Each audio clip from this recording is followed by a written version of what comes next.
By the end of this lesson, you should be able to first identify different three-dimensional figures such as prisms, pyramids, cylinders, cones, and spheres, including their important parts. Second, select the correct formula for finding the lateral surface area and total surface area of each solid. Third, compute the surface area accurately using the given measurements. And finally, solve real-life problems involving surface area. These are useful skills because many real-world jobs such as architecture, engineering, construction, packaging, and manufacturing require calculating the amount of material needed to cover an object. Let's get started. But before learning something new, here is the answer in the extra problem I gave in our previous lesson. Remember, in real life situation, we round up because we need enough capacity. Now, let's see whether you can recognize three-dimensional figures just by looking at their blueprints. Let's play a quick game called What Shape Am I? Here are several blueprints or nets of solids. Your task is to identify the three-dimensional figure each blueprint represents. Ready? But first, let me describe this. This one has 6 equal squares. This one has 2 circles and 1 rectangle. This one has 1 square and 4 triangles. This one has 1 circle and 1 sector, while this one has 2 plus 4 rectangles cross net. And here are your choices. 6 equal squares form a cube. 2 circles and 1 rectangle form a cylinder. 1 square and 4 triangles make a square pyramid. 1 circle and 1 sector form a cone. And a cross-shaped arrangement of rectangles forms a rectangular prism. A net is a two-dimensional pattern that can be folded to create a three-dimensional solid. Understanding nets will help us derive surface area formulas later. Before computing surface area, let's first understand some important mathematical terms. Area measures the space inside a flat figure. It is measured in square units, such as square centimeters or square meters. Lateral surface area or LSA refers only to the side surfaces of a solid. It does not include the base or bases. Think of removing the top and bottom of a soda can. The remaining curved part is the lateral surface.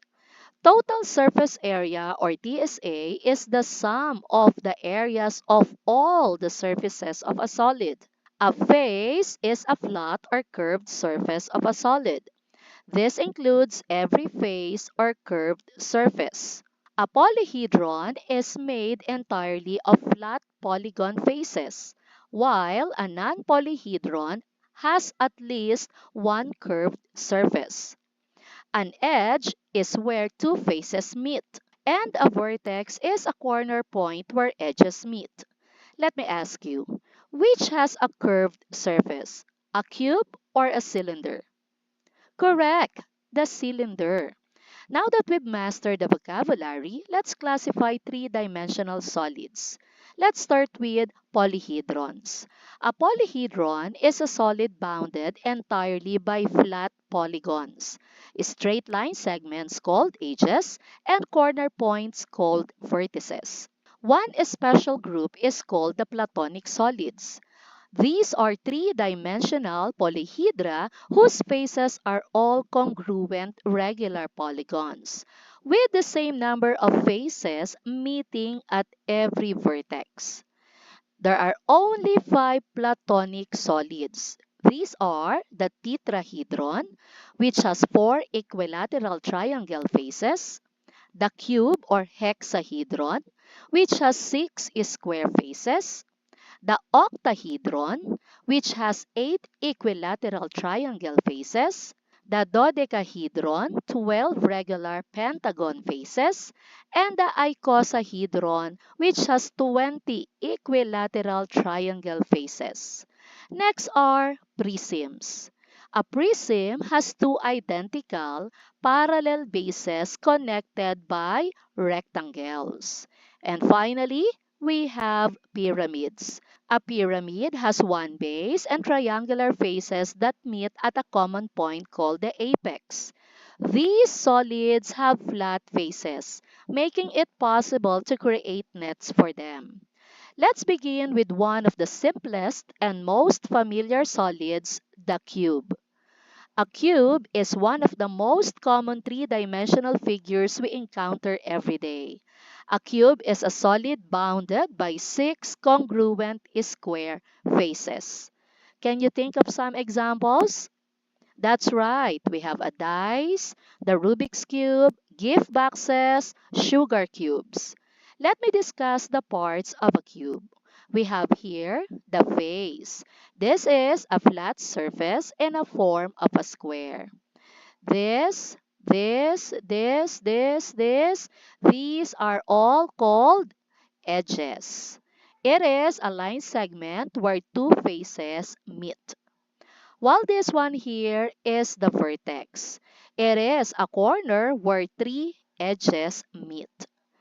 A cube has 6 equal faces, 12 edges, and 8 vertices. Every face of a cube is a square. That idea is the key to deriving the formulas. Let's unfold the cube and discover where its formulas come from. We have here the net of a cube. When we unfold the cube, we can clearly see all 6 square faces. Let's begin with the lateral surface area. The lateral surface consists only of the 4 side faces. So that would be this one, and this two. So when you fold this net, the side faces will be these 4 boxes here. Each side is a square with area of x squared. X times x is x squared. Now, since there are 4 faces for the lateral surface, we simply have to multiply this by 4. So we have 4x squared, and that will be our LSA, the lateral surface area, the area of the 4 combined faces. Now let us include the top and the bottom. Each one of them also has an area of x squared. And since there are two, the top and the bottom, that will give us 2x squared. Now, the total surface area would be the combination of the lateral surface area and the area of the top and bottom, which is 2x squared. So this will be 6x squared. 1, 2, 3, 4, 5, 6. 6 squares with an area of x squared. Notice that we didn't memorize the formula. We simply counted identical faces. Mathematics becomes much easier when you understand where formulas come from, instead of memorizing them. Let's apply these formulas in solving real-life problems. A jewelry box in the form of a cube has a side of 15 centimeters. Find its total surface area. Since we need all 6 faces, we're going to use the formula for TSA, which is 6x squared. Let us substitute the value of x, which is one side, that is 15, and 15 squared is 225. 225 times 6 is 1,350. Remember that an area is expressed in squared units. So this must be 1,350 squared centimeters. So the total surface area of the jewelry box is 1,350 squared centimeters. Let's have another one. A cube has a total surface area of 294 inches squared. Find the side length.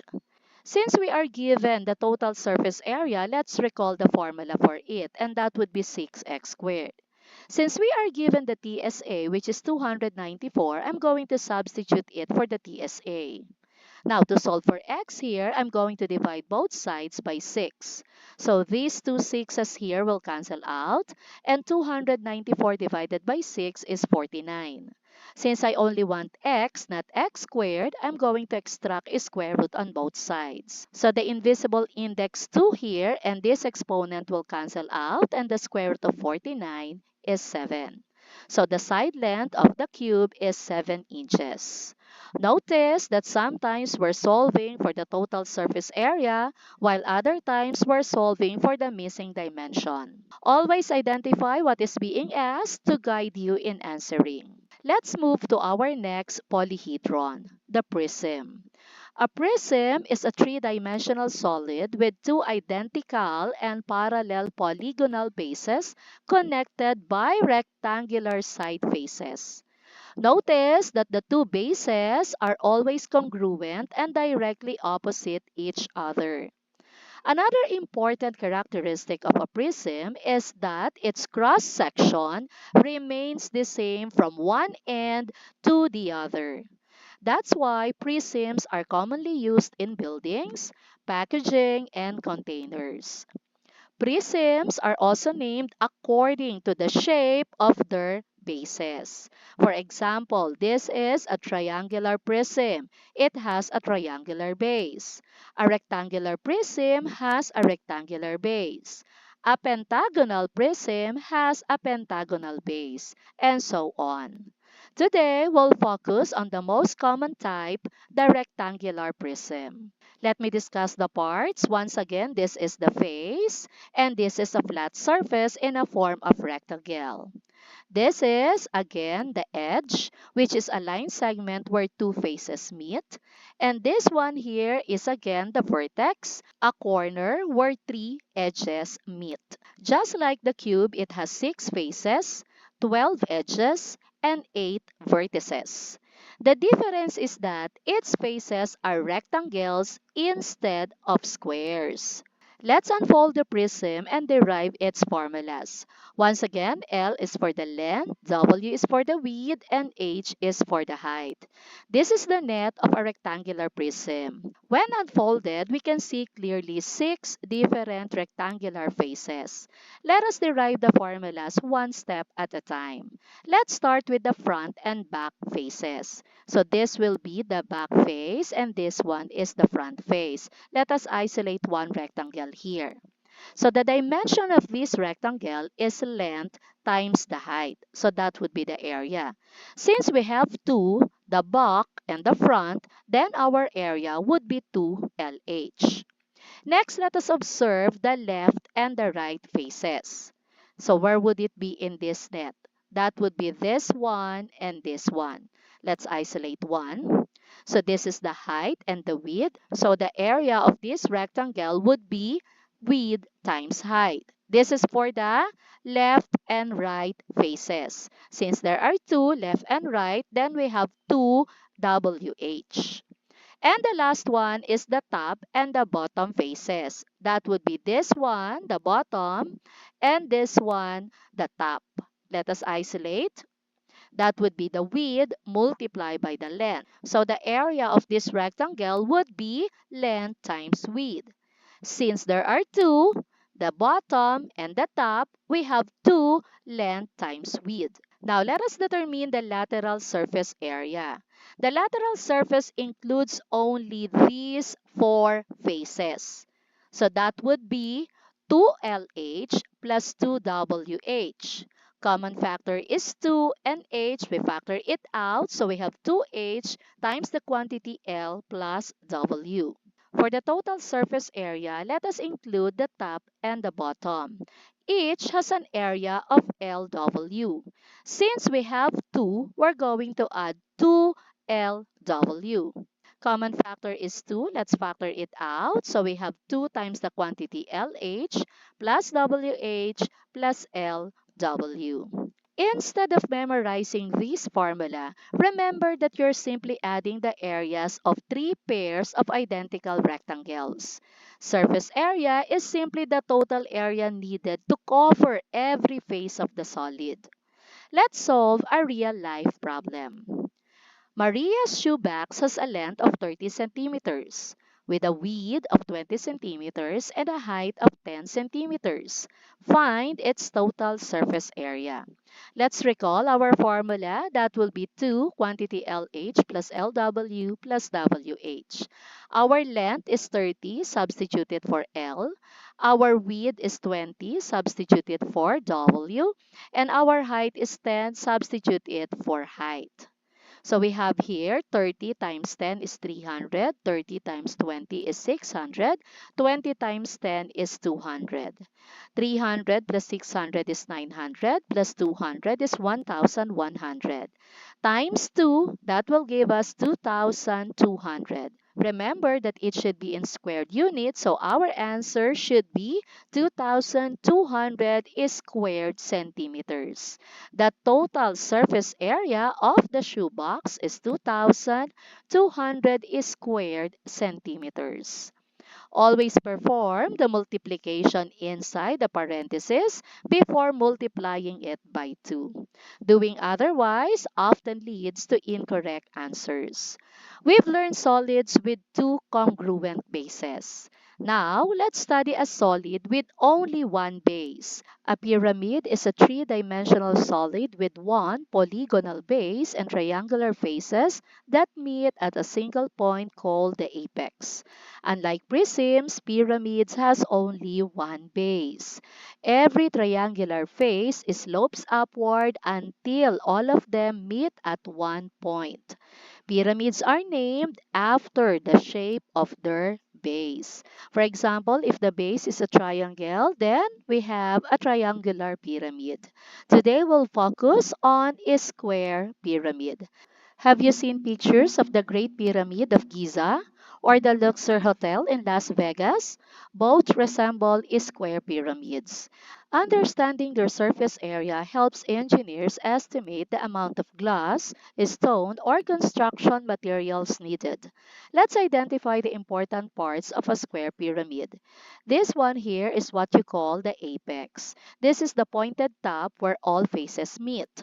Then this one here is the slant height denoted by L. This is the height of a triangular face that is from the apex down to the midpoint of the base. It is perpendicular with the base. And of course, this one is the base. It is a flat surface at the bottom. A square pyramid consists of one square base, four triangular faces, five vertices, one apex, and four vertices at the bottom, and eight edges, four base edges plus the four lateral edges. Just be careful not to be confused with the height and the slant height. The slant height is measured along the triangular face, while the vertical height goes straight down from the apex to the center of the base. Since each triangular face has the same dimensions, finding the lateral surface area becomes much easier. Let's derive the formula from its net. Once again, let's identify the labels here. A is the length of the side, H is the height of the pyramid, and L is the slant height. Now, here is a net of a square pyramid. Notice that there is one square and four congruent triangles surrounding it. Let's find the area of one triangle. Let me isolate this one. We know that the area is equal to 1/2 base times height. Our base here is A and our height here is the L. So this will be 1/2 AL. Since there are four congruent triangles, there are four lateral faces. So I'm just going to multiply this area by 4. So 4 divided by 2 will give me 2 here. So this will be A is equal to 2AL. And this will be my lateral surface area, the area of the faces covering the square pyramid. There is another way of determining the lateral surface area of a square pyramid. Let me copy this one here. I'll recreate 3 more because there are 4 congruent triangles. So I know that the area of this one is 1/2 A sub 1 times L. This will be 1/2 A sub 2 times L. This will be 1/2 A sub 3 times L. And this will be 1/2 A sub 4 times L. So, common factor is 1 half and L. I'll factor it out. Now, the a sub 1 plus a sub 2 plus a sub 3 plus a sub 4 is actually the perimeter of the base. So, I can rewrite this as 1 half PL, where P stands for the perimeter of the base. Now let us compute for the total surface area. We have to consider the area of the square base. So let me isolate this. So A times A is A squared. So the area of the base is A squared. To determine the total surface area, I'm just going to add the area of the base, A squared, with the lateral surface area. And so factoring out A here, I'll have A times the quantity 2L plus A. Let's solve a practical problem involving a pyramid-shaped tent. A square pyramid tent has a base side of 2 meters and a slant height of 2.5 meters. Determine the fabric needed. Let me start with the base. So it says here that the base is 2 meters. This is a square, so this is also 2. This is also 2, and this is also 2. So the area of this square base is a squared. Substituting 2 for a here, 2 is squared is 4, so the area of the base is 4 meters squared. Now, for the LSA, I'm going to use the formula 1 half PL, since I can easily compute for the perimeter, and that is 8. And then my L is given 2.5 meters. So 8 divided by 2 will give me 4, and 4 times 2.5 is 10. So 10 is squared meters. So the TSA would be the LSA plus the area of the base. That will be 10 meters squared plus 4 meters squared. So this is 14 meters squared. The tent needs 14 squared meters of fabric. In real life, builders usually prepare extra material to account for cutting and stitching. But mathematically, the required surface area is 14 meters squared. Now let's move on to another group called non-polyhedron solids. Unlike polyhedrons, these solids have at least one curved surface. Although they have curved surfaces, the idea of surface area remains the same. We are simply finding the total area needed to cover the outside of the object. These solids appear almost everywhere in daily life, from soda cans and traffic cones to basketballs and even our planet Earth. Let's have the first non-polyhedron, the cylinder. A cylinder is a solid with two congruent circular bases connected by one curved surface.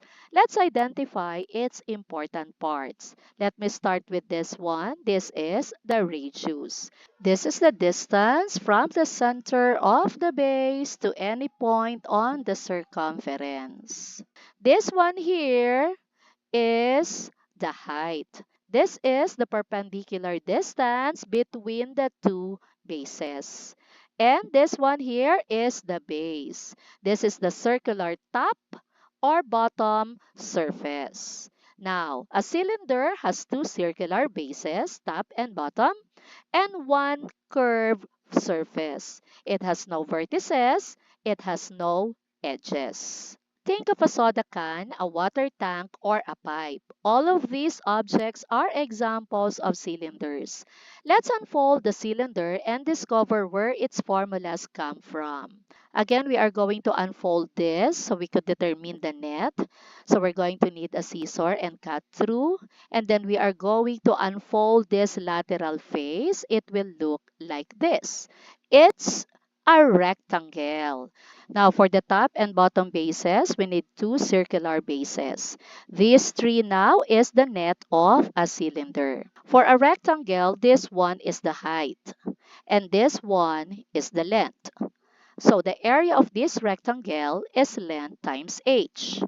But this length actually come from the circumference of our cylinder. And the circumference of a circle is 2 pi r. So the length here is actually equal to 2 pi r of this cylinder. I'll replace L with 2 pi r, so this will be 2 pi rh. This is now the lateral surface area of the cylinder. For the bases, one circle here has an area of pi r squared. This other one is another pi r squared.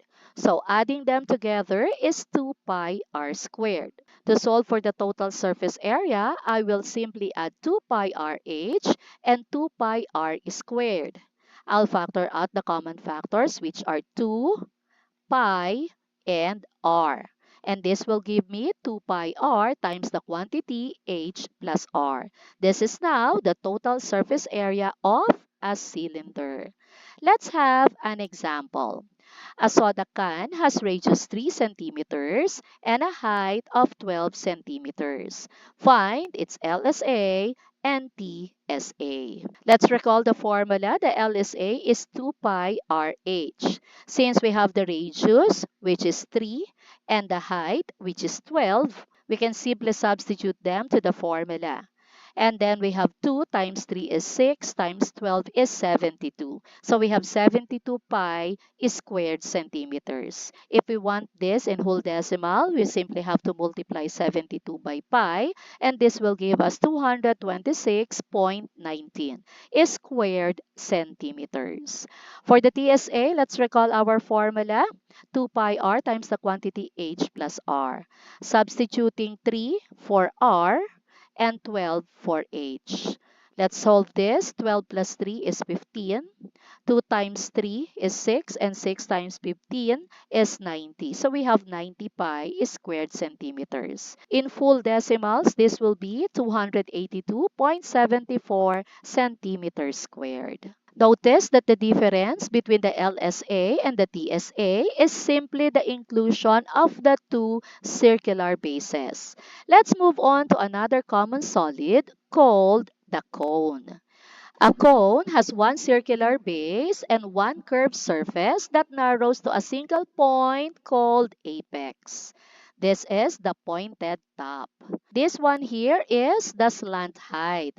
This is the slanted side from the apex to the base.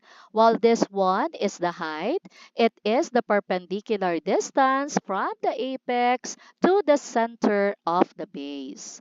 And this one here is the radius. This is the distance from the center of the base to any point on the circumference.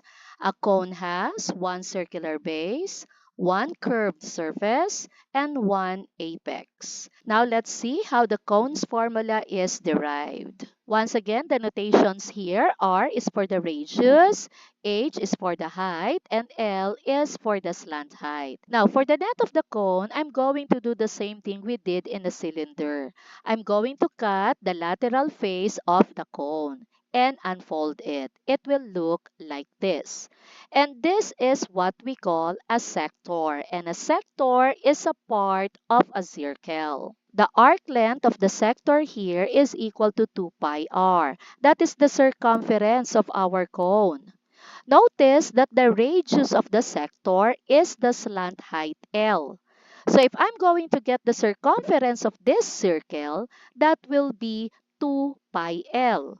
And if I'm going to get the area of the whole circle, that will be pi L squared, because the radius is L. Recall that the area of a circle is pi r squared, but in this figure, our radius is the slant height L. That's why we have pi L squared. However, only part of the circle is used. So if we're going to solve for the fraction of the circle used, that will be the arc length of the sector divided by the whole circumference of the circle. And the arc length of the sector is 2 pi r, while the circumference of the circle is 2 pi l. We can cancel here 2 pi. This will just be r over l. If we want to determine the area of this sector, we're going to multiply the fraction of the circle used by the whole circle. Think of it as a whole pizza. If you want to eat one half of the pizza, you're going to multiply one half by 100%, which is the total area of the pizza. And that will give you 50%. If you want to eat one-fourth area of the pizza, you're going to multiply one-fourth by 100%. So you are going to have 25% of the pizza. So if we want to determine the area of this sector, we're going to multiply the fraction of the sector by the whole area of the circle. And the whole area of the circle is pi L squared. So let's multiply this fraction by the area of the circle. Here we can cancel 1L. So this will be equal to R pi L. This is now the area of our sector. And this is actually our lateral surface area, the lateral face of our cone. So now let us consider the area of the base. Our base is a circle. With the radius r, the area of this circle is pi r squared. So if we want to solve for our total surface area, that will be our LSA pi RL plus pi r squared. Let's factor out pi and r. This will give us pi r times the quantity L plus r. This is the TSA, total surface area of a cone. The net of the cone is this sector and the circular base. Now let us solve an example. An ice cream cone has a radius 3 centimeters and a slant height 10 centimeters. Find its lateral surface area. LSA again is pi RL. Our radius is 3 and our slant height is 10. 3 times 10 is 30, so we have 30 pi. In decimals, this is 94.25 squared centimeters. Since the problem asks only for the circular surface, we do not need to include the area of the circular base. Finally, let's discuss the most unique three-dimensional figure, the sphere. A sphere is a perfectly round solid in which every point on the surface is exactly the same distance from the center. Unlike other solids, a sphere has one curved surface, no faces, no edges, no vertices. Let me identify the parts here. Let's start with this one. This is the center. It is the fixed interior point inside the sphere. Then this one here is the radius, the line segment connecting the center to any point on the surface. And this long line here is the diameter. It is a line segment that passes through the center that connects two opposite points on the surface. The lateral surface of a sphere is 4 pi r squared. This formula was first explained by the Greek mathematician Archimedes over 2,000 years ago, which we will not cover in this lesson. Now let's talk about hemispheres. A hemisphere is simply half of a sphere. An example of full sphere is a marble. Its surface area is once again 4 pi r squared. If the hemisphere is open, meaning it has no circular base, like the half of an orange, the surface area is 2 pi r squared. If it is closed, meaning the circular base is included, just like a dome with a floor, we add another pi r squared. So the surface area becomes 3 pi r squared. Let's apply this to our Mother Earth. Earth's radius is approximately 6,371 kilometers. Solve for its surface area. Since this is a full sphere, the surface area is 4 pi r squared. We'll substitute 6,371 for the radius. Square it and multiply it by 4 and by pi. This will give us 510,064,472 kilometers squared. Let us try this. A cube-shaped fish tank has an edge length of 40 centimeters.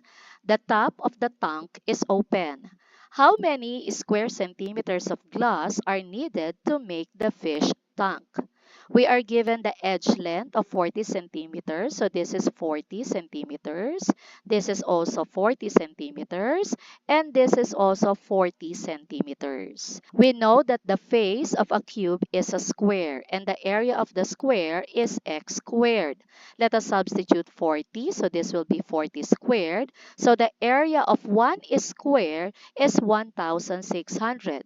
Since the top of the tank is open, we cannot use the LSA formula. We only need 5 faces, the lateral face and the bottom base. So we're going to multiply 1,600 by 5. And this will give us 8,000. 8,000 squared centimeters. So to create the cube-shaped fish tank, we're going to need 8,000 squared centimeters of glass. Let us do extra challenge. A traffic cone has a radius of 15 inches and a height of 20 inches. How many square inches of plastic are needed to cover the curved surface of the traffic cone? We are given the radius 15 inches, so the radius is 15 inches. We are also given the height, that is from the apex perpendicular to the center of the base, 20 inches. Let's recall that the LSA is equal to pi RL. We already have the R, but we do not have the L. Recall that L is this slanted height, but we can solve for it. Notice that we can form here a right angle. So this is actually a right triangle. I hope you still remember your Pythagorean theorem. The side opposite the right angle is the hypotenuse, which is the longest side of the right triangle. So to solve for L here, we just have to square 20, add with the square of 15, and take the square root. 20 squared is 400. 15 squared is 225. 400 plus 225 is 625. And the square root of 625 is 25. So our slanted height L here is 25 inches. Since we know already our L, we can substitute R, which is 15, and L, that is 25. And 15 times 25 is 375. In decimal, this would be 1,178.10 squared inches. So the lateral surface area of the cone is 1,178 and 10 hundredths squared inches. For the summary, here are the things that we discussed in this lesson. Take time to understand this. Now, it is time to check your understanding. Pause this video for more time.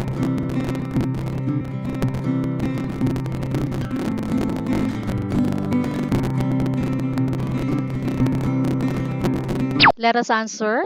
The Luxor Hotel is located on Las Vegas Strip, Nevada, USA. Its main structure resembles a square pyramid, and at night it projects the Luxor sky beam, one of the brightest artificial lights in the world, from its apex.